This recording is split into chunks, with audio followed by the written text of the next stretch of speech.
It's July and it's hot out here, y'all. But in Zone 6, the fall garden starts right now.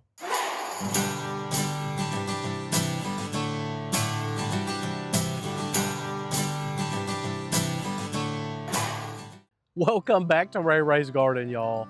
I'm gonna break down exactly what I'm planting right now in early July for my fall garden. The plan is not just to have big harvests, but to be able to extend those even into a couple of frosts. Speaking of frosts, fall planting is certainly a little different than in the spring, and you gotta play with the timing a little bit. So here's a quick trick that somebody taught me, and it's worked out really well. I'm in Zone 6A, and according to the Farmer's Almanac, for my specific zip code, my first frost date is October 18th. So what I'm gonna do is I'm gonna take that days to maturity number, and then I'm gonna add 2 weeks as a safety window.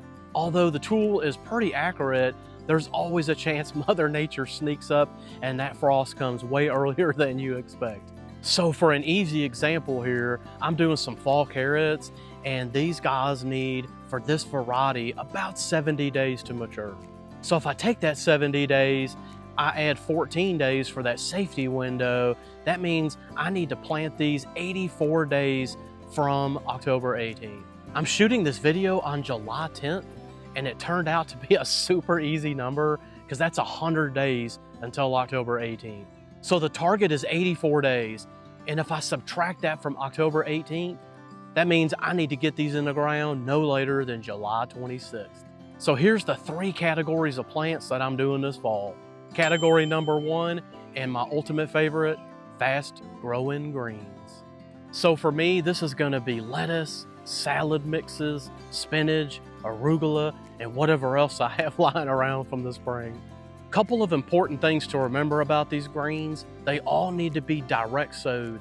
That means we're gonna start these guys outside in the place that we're planning on growing them. The other thing to consider about these, the days to maturity are pretty short on greens. Anywhere from like 25 days to maybe 40. For me, about a month is that sweet spot.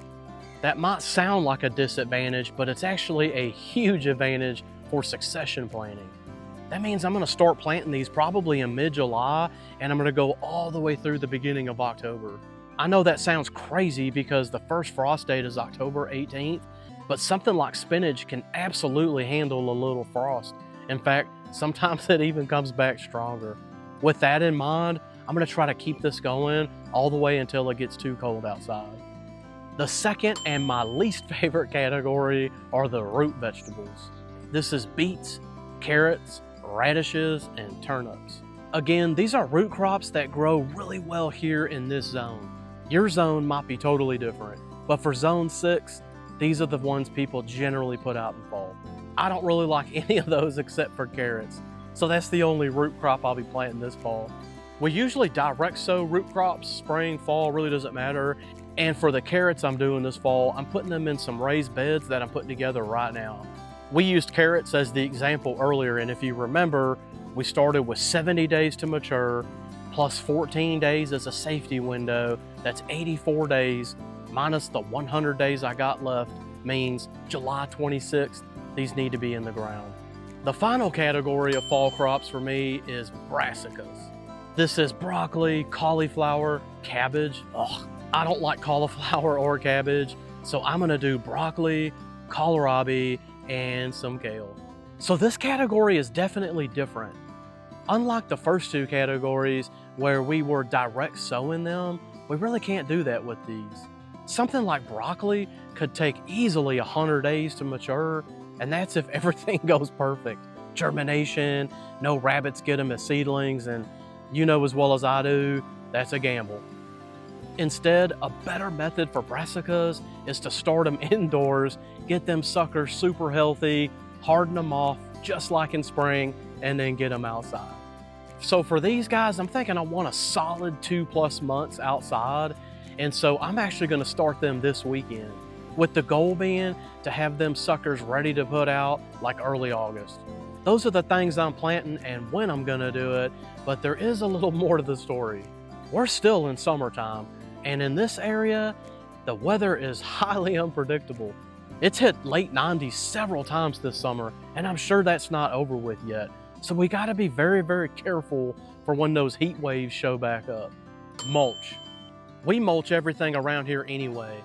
It helps with water retention, weed suppression, and when those temperatures spike back up in August and possibly September, it'll help keep direct sun off that soil and really help these guys survive any crazy spikes. If we do end up with another one of those week-long heat waves, I'm probably gonna get some shade cloths and just protect any seedlings or any young plants. My final tip for planting in the fall is to really pay attention to soil health. But before I plant anything for the fall, I'm gonna amend that soil with organic matter. I'm gonna fertilize it with comfrey tea and inoculate it with some JMS. Let me know if this helped you in the comments or what you're planting this fall. We got the composting series coming up next as soon as I can finish that box, so subscribe so you don't miss that.